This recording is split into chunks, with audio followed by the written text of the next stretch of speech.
Army's thorough search of the Libyan desert answers some questions concerning the fate of the crew of the Lady Be Good, but what of the other questions that the discovery of the missing aircraft raises? How did the Lady Be Good end up more than 400 miles away from her home base? And why did her crew leave the well-stocked aircraft, which contained a radio in working order, to strike out across unknown terrain? To find out answers to these questions, we have to know something about the navigational practices in North Africa at this time. With us tonight, Major Paul Fallon, who flew in the section ahead of the Lady Be Good on that April 4th, 1943. How are you tonight, sir? Good evening, sir. What was Soluk like in April 1943, Major? Well, it was really just a sand strip surrounded by tents. The wind was blowing all the time, but even though it was raining and wet, the surface would dry quickly. As a result, blowing sand was a major problem in maintaining our engines. This mission on April 4th was your third combat mission, was it not? That's right. But it was Hatton's first, is that right? Not quite correct. At the time, it was standard procedure to assign newly arrived pilots, as well as co-pilots with more experience than them, for a mission or two. Although quite often, as in my case, a shortage of experienced pilots caused even the new pilots to go out on their first mission to command their own aircraft. Bill did fly one mission as co-pilot on a plane, which had to turn back 25 minutes out of Soluk with engine trouble. But for practical purposes, this was Lieutenant Hatton's real first mission, either as a pilot or a co-pilot. That's right. Did you yourself experience any difficulty returning from Naples on the night of April 4th, 1943? Well, Soluk wasn't an easy place to find. There were basically only two navigational aids. A visual one, a light beacon, which is visible for about 50 miles, and a low-power radio beacon, which could be picked up at best at about 70 miles from us. Since Soluk was such a difficult place to find, my navigator and I decided to use selective navigation, using the landfall method. But perhaps you could illustrate this for us.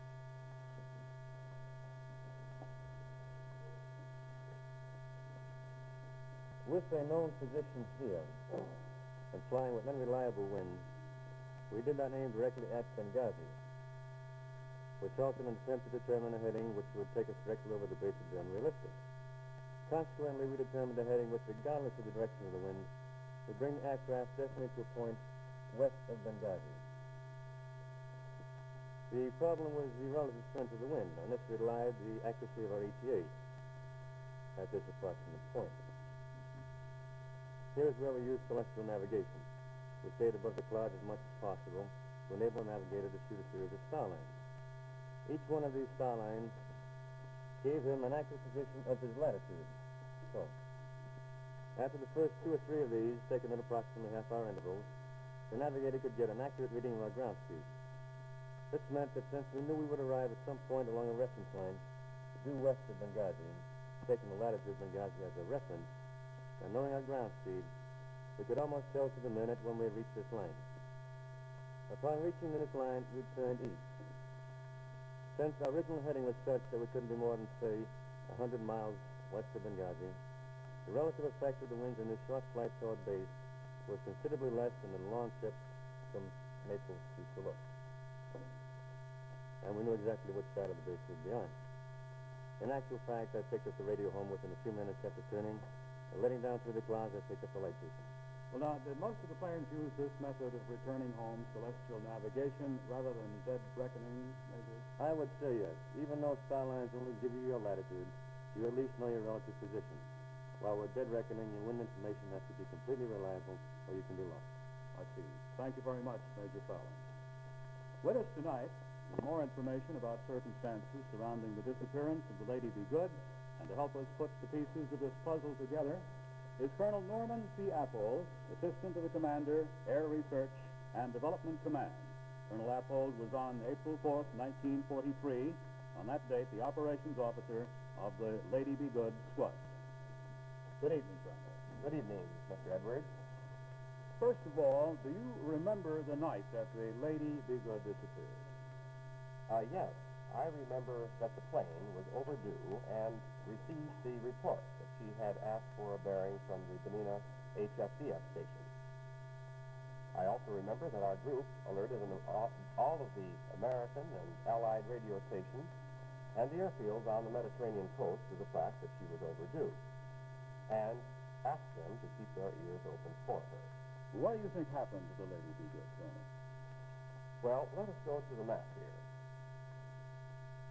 At a point south of Naples, when the Lady Be Good turned for home, the navigator provided the pilot with an ETA direct to Salute, based on the known wind that had been given to him at the briefing. Now, herein developed some of the factors that ultimately led to the Lady Be Good's fate. In the first place, the winds were higher than were briefed. Secondly, there were shifting winds from the nose at the lower altitude of the returning aircraft. Third, the altitude that had been chosen by Lieutenant Hatton was for the purpose of providing celestial fixes on the way home because of the cloud cover at the lower altitude. Therefore, there were rather high tailwinds being experienced by the crew unknown to them.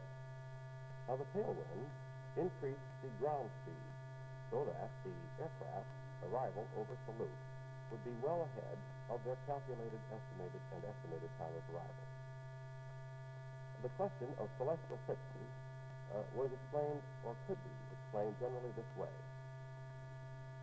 The crew was relatively inexperienced, and of course the navigator making his celestial fixes could not compare them to his satisfaction against the estimated times that he was making good. Therefore, he was somewhat concerned about this problem and probably did not place confidence in the celestial fixes that he was taking. Now, there's another problem that was associated with the business of returning to Salute. Approximately 15 minutes prior to an estimated time of arrival, shall we say approximately there, the pilot will commence his descent to lower altitudes in order to prepare for the landing operation. And, of course, he would desire to turn on his radio compass in order to take a bearing to Salute itself. Now then, if he tunes in his radio compass and receives, shall we say, Salute, this particular point, the needle in the cockpit will swing around to the front of the airplane. I wonder if you'd explain that a bit more in detail, please, Tony. Yes. I have here an indicator that is used in the aircraft of the type that Hatton flew. Now, this indicator has a needle on it, and the receiver to which it is connected, the radio compass, is a receiver which automatically points to a radio station to which it is tuned. Now, this indicator indicates to the pilot the direction of the radio signal. Installed as it is in the airplane, when it points straight up, it points to the nose of the airplane or to a signal which is in front. If instead the needle moves around and swings to the rear, it points to a signal that is behind the airplane. Now, we had pointed out earlier to you that Lieutenant Hatton made a descent which he believed to take place in approximately this position. In actuality, because of the high ground speed he was making good, he was in a position somewhat southeast of Salute, so that the needle of the radio compass swung to the rear. At this particular point, he was somewhat concerned. Having received a signal which indicated the pointing of a station to the rear of the aircraft, we feel that he estimated that he was receiving a signal from a very high-powered beacon station operated by the Germans in Sicily. Actually, he did arrive at a lower altitude, as he had planned to, but with that beacon station pointing to the rear, he was concerned and confused about this problem and continued on for some period of time, roughly 3/4 of an hour more. And as you will recall, attempted to contact then the HFDF station at Benina for a bearing. Would that bearing give the lady a fixed position, Tony? No, it would not do this. A bearing is really only a position along a line between the HFDF station and the aircraft. And that line could be either to the northwesterly direction, as in this case, or the southeasterly direction, and the crew feeling that they were still north of the station received what they thought the reassuring signal that they were inbound to Duluth. They thought they were north. In reality, they were already far south. Couldn't they tell they were over the desert and not the Mediterranean? Not exactly. Actually, the light from the stars, which was about all they had to work with, is quite dim at night. And even from the lower altitudes, the sand looked much like the water. Some of the most experienced pilots and navigators were not able to distinguish the land from the water. There were no distinguishing marks. Do you feel the navigator was still taking star pictures? At this point, I seriously doubt this. After all, they had now flown approximately an hour and a half beyond their ETA. Their fuel was getting low, and they were anxiously searching for the coast.